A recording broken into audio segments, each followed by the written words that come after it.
هذا ابن العطيات.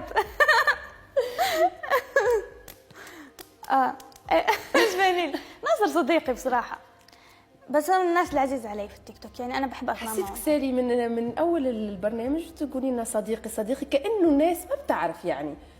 اول ما طلعنا انا وناصر، يعني اول ما بلشنا كنا شوي يعني احيانا نزيد حكي بس تلميحات، بس كنا مزح، يعني كلنا مزح مزح مزح. استغليتوها على جال الشهره؟ لا لا ابدا، ما فكرنا في الموضوع هيك بهاي الطريقه بالمره. انا ما فكرت. لساتكم اصدقاء لهلا؟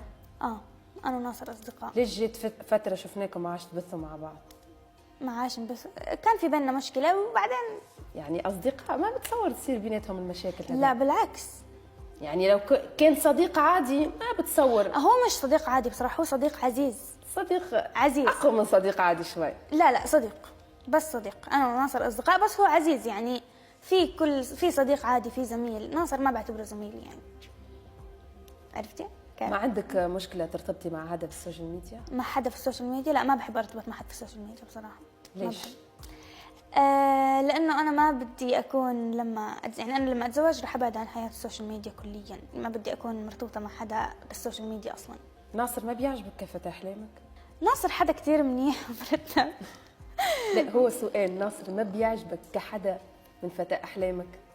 لا ما شاء الله عليه، اكيد بيعجبني، بس يعني في فرصة. لا في يعني فرصة. بس ما بيننا شيء، يعني ما بتخيل. هو ما بينكم شيء، لكن نصيب. كفتاة احلام في نصيب هذا ما بعرف. يعني انت انا ما بصراحه بتحبي... لما هو الواحد لما يحب ما بفكر في شيء. طيب انت ما بتحبي المشهور، لو ناصر ترك السوشيال ميديا فيه يكون شوفي هذا نصيب، يعني اصلا حتى ممكن، يعني عرفتي كيف، خلص الواحد لما يجي يحب يعني ما بعرف، ما بفكر في الموضوع لا شكلا ولا شيء ولا شيء، يعني ما بفكر، بكون يحكي هيك بعدين بتغير رايه. فانا يعني بصراحه ما حسيت لسه اني انا بحب اصلا ولا شيء.